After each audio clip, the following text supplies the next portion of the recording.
Hello to everyone, this is Sujit Singh. Welcome to all my lovely audience on my YouTube channel. तो बच्चे आपको मालूम है इस चैनल पर हम बात करते हैं बायोलॉजी सब्जेक्ट की क्लास 11th, क्लास 12th और नीट एस्पायरेंट्स के लिए।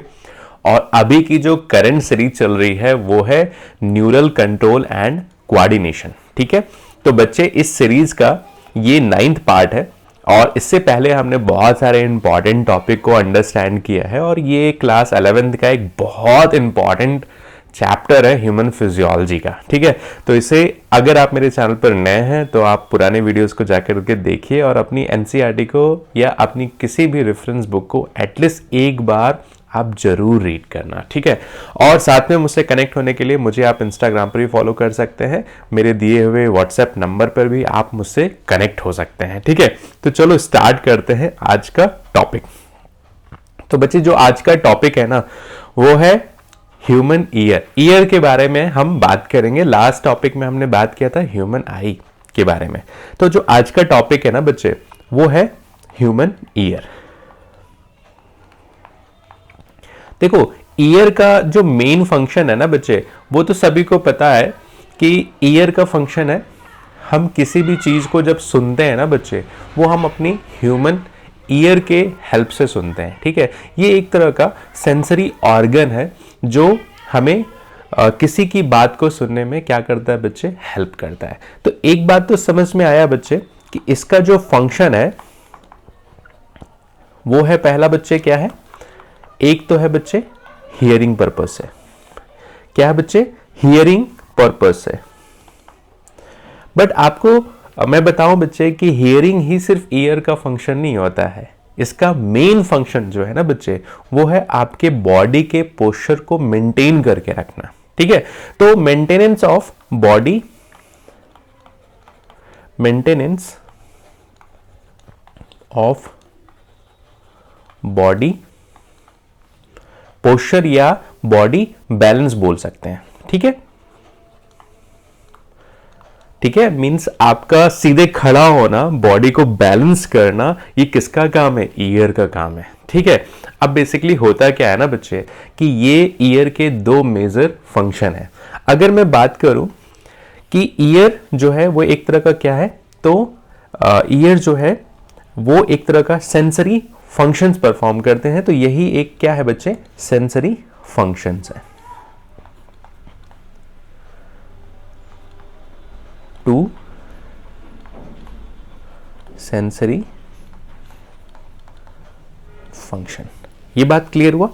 अब अगर मैं बात करूं बच्चे कि जो ईयर है ना इसे एनाटॉमिकल लेवल पर अगर डिवाइड किया जाए तो इसके 3 मेजर सेक्शन है। तो अगर मैं बात करूं बच्चे ईयर की, और इस ईयर को हमने डिवाइड किया किस बेसिस पे, एनाटॉमिकल लेवल पर के बेसिस पे। तो किस बेसिस पे हमने डिवाइड किया बच्चे, तो एनाटॉमिकल लेवल पर। एनाटॉमिकली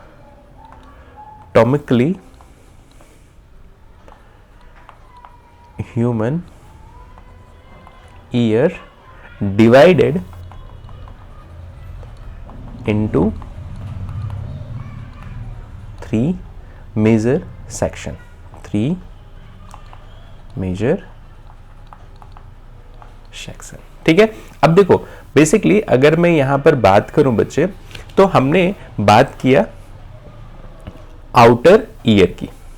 ठीक है, आउटर ईयर बोल सकते हैं या एक्सटर्नल ईयर के पार्ट को, तो हमने यहां पर मेंशन किया बच्चे आउटर ईयर। फिर एक है बच्चे इनर ईयर, और इन दोनों के बीच में जो पार्ट है उसको हमने बोला बच्चे मिडिल ईयर। यहां तक तो किसी को कोई कंफ्यूजन नहीं है। अब आउटर ईयर में अगर मैं बात करता हूं बच्चे तो ये आउटर ईयर जो है ना वो कंसिस्ट होता है, consist with pinna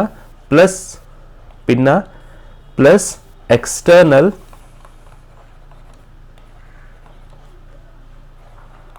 auditory meatus. ये बात क्लियर है सभी को। और अगर मैं बात करूं मिडिल ईयर की, तो मिडिल ईयर में कुछ ऑसिकल्स प्रेजेंट होते हैं। क्या प्रेजेंट होते हैं? प्रेजेंट ऑसिकल्स, ठीक है। और ये ऑसिकल्स में अगर मैं बात करूं तो ये आपके ऑसिकल्स जो है ये 3 टाइप्स के हैं। 3 टाइप्स के ऑसिकल्स हैं। इन ऑसिकल्स को आप बोलते हो मैलस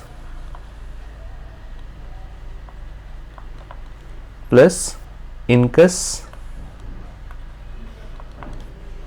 प्लस स्टेप्स, ठीक है।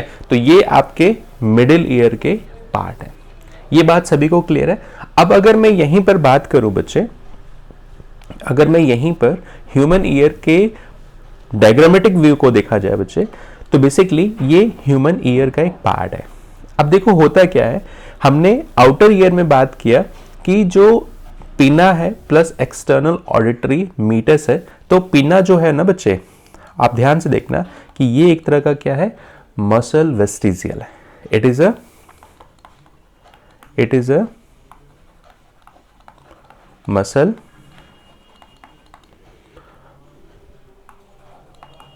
वेस्टिजियल, ठीक है। दूसरी चीज, ये कहां पे मिलता है बच्चे? पहला पार्ट तो हमने इसके बारे में ये पढ़ा कि ये एक तरह का मसल वेस्टिजियल है। दूसरा पार्ट है बच्चे कि ये सिर्फ और सिर्फ मिलता है मैमल्स में, फाउंड इन मैमल्स। तीसरी चीज अगर मैं इसके बारे में इंफॉर्मेशन दूं तो पिन्ना जो है ना वो एब्सेंट्स होते हैं बच्चे एक्वेटिक मैमल्स में, absent in aquatic mammals and egg laying mammals में, ठीक है। तो ये 3 पार्ट हैं बच्चे, 3 पॉइंट्स हैं पिना के बारे में। आप इसे हमेशा याद रखना कि पहली चीज तो ये एक तरह का वेस्टिजियल पार्ट है, या आप मसल वेस्टिजियल, क्योंकि आप एक्सटर्नल, इनका कोई मेन फंक्शन नहीं है। हालांकि कुछ बुक्स में रिपोर्टेड है कि ये साउंड्स को क्या करते हैं, एब्जॉर्ब करने में हेल्प करते हैं, बट ऐसा कुछ नहीं है। It is a vestigial part, ठीक है। दूसरी चीज़, ये सिर्फ और सिर्फ मैमल में पाए जाते हैं। और तीसरी चीज़, एक्वेटिक मैमल्स में ये पिन्ना वाला जो पार्ट है ना बच्चे, ये जनरली क्या होता है, एब्सेंट होता है। अब देखो, अगर मैं यहाँ पर बात करूँ कि जो हमने बात किया मिडल ईयर में कुछ ऑसिकल्स प्रेजेंट थे, जिसको हमने बोला मेलस, इनकस, और साथ में हमने स्टेप्स में अंडरस्टैंड किया। तो ये किसके पार्ट हैं बच्चे? मिडिल ईयर के पार्ट है। अब देखो, छोटा छोटा इंफॉर्मेशन अगर मैं यहाँ पर मेंशन करूँ तो मेलस जो है ना बच्चे, ये बेसिकली टिम्पैनिक मेम्ब्रेन को अटैच करने में हेल्प करता है। तो आप मेंशन कर सकते हो malleus is attached to the tympanic membrane. Tympanic membrane से मेलस क्या होता है, अटैच होता है, ठीक है। अगर मैं स्टेप्स की बात करूं तो ये बेसिकली ओवल विंडो से क्या होता है, अटैच होता है। It is attached to Oval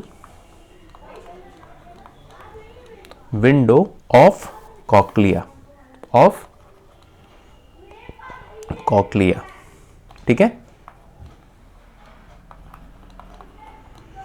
तो स्टेप जो है ना वो अटैच होता है ओवल विंडो ऑफ कोक्लिया। अभी हम यहां पर बात करेंगे कि ओवल विंडो क्या होता है, राउंड विंडो क्या होता है।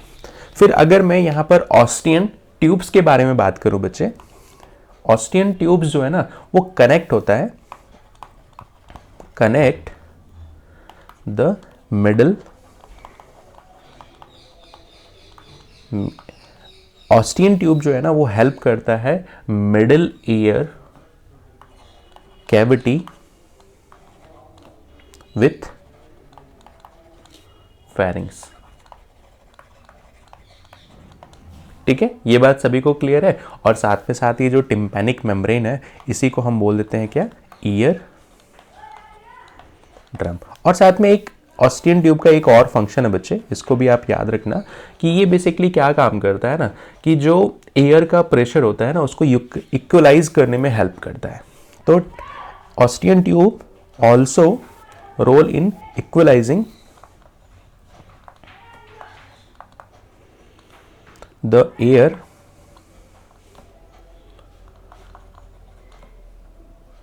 pressure on either side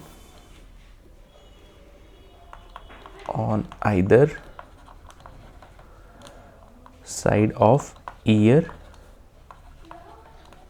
drum. ठीक है, मीन्स टिम्पैनिक मेम्ब्रेन के साइड में जो एयर का प्रेशर होता है ना उसको इक्वलाइज करने में क्या करता है, हेल्प करता है।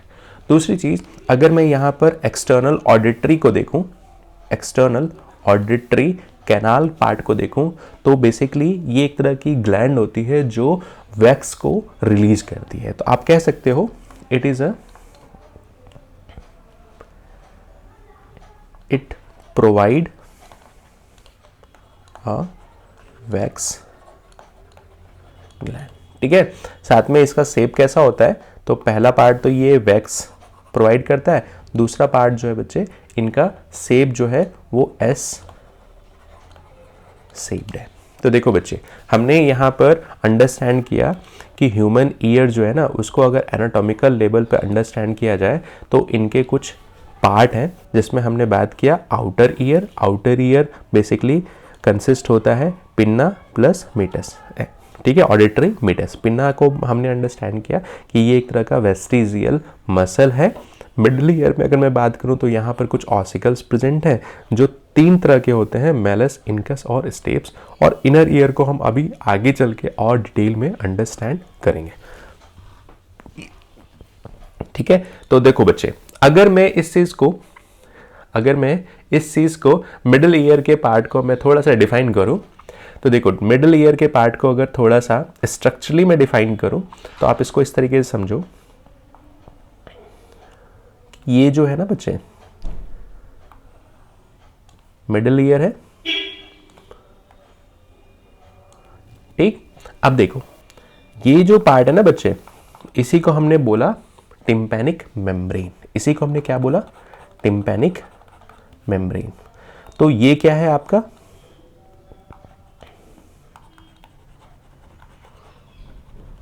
टिम्पैनिक मेम्ब्रेन, या इसी को हम बोल देते हैं क्या, ईयर ड्रम। ठीक, यहीं पर वो ऑसिकल्स प्रेजेंट हैं जो 17 टाइम्स एयर के वेलोसिटी को इंक्रीज कर देते हैं। ठीक है, जो साउंड की जो वेलोसिटी है ना बच्चे उसको इंक्रीज कर देते हैं। और यहीं पर वो ऑसिकल्स प्रेजेंट है जिसको हम बोलते हैं बच्चे मैलस, इनकस और स्टेप्स। ठीक है, तो ये किसका पार्ट है, ये मिडिल ईयर का पार्ट है। ठीक है, अब देखो यहां पे 2 तरह के ओवल विंडो है। ये 2 तरह के क्या है, ओवल विंडो है। तो ऊपर वाले को आप बोलते हो बच्चे क्या, ऊपर वाले को बोलते हो ओवल विंडो, और नीचे वाले को आप बोलते हो बच्चे राउंड विंडो। ये बात क्लियर है। तो बेसिकली अगर मैं बात करूं तो ये टिम्पैनिक मेम्ब्रेन है, ये टिम्पैनिक मेम्ब्रेन है। और इस टिम्पैनिक कैविटी में अगर बात करो, टिम्पैनिक कैविटी में ही क्या प्रेजेंट है, ऑसिकल्स प्रेजेंट है। और मैलस, इनकस और स्टेप नाम की क्या है, ऑसिकल्स हैं। और बेसिकली ये टिम्पैनिक कैविटी है ना बच्चे, ये एयर फिल्ड होती है। एयर फिल्ड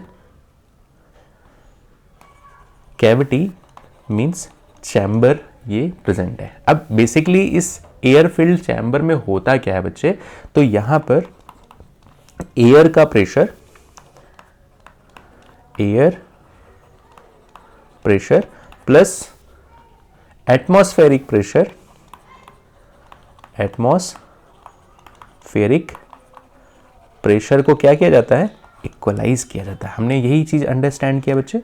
यहां पर यही चीज़ अंडरस्टैंड किया था कि बेसिकली जो टिम्पैनिक मेम्ब्रेन है, टिम्पैनिक मेम्ब्रेन के अंदर एक टिम्पैनिक कैविटी है, जो इस डायग्राम की हेल्प से अंडरस्टैंड कर रहे हैं। तो टिम्पैनिक कैविटी में ही ना बच्चे एयर का जो प्रेशर है वो आपके एटमॉस्फेरिक प्रेशर से क्या किया जाता है, इक्वलाइज किया जाता है, और इसका काम कौन करता है, ऑस्टियन ट्यूब्स करते हैं।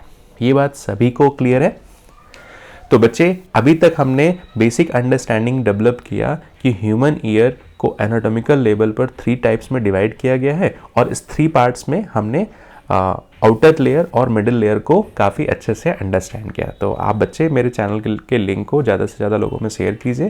Thank you very much to all my lovely audience.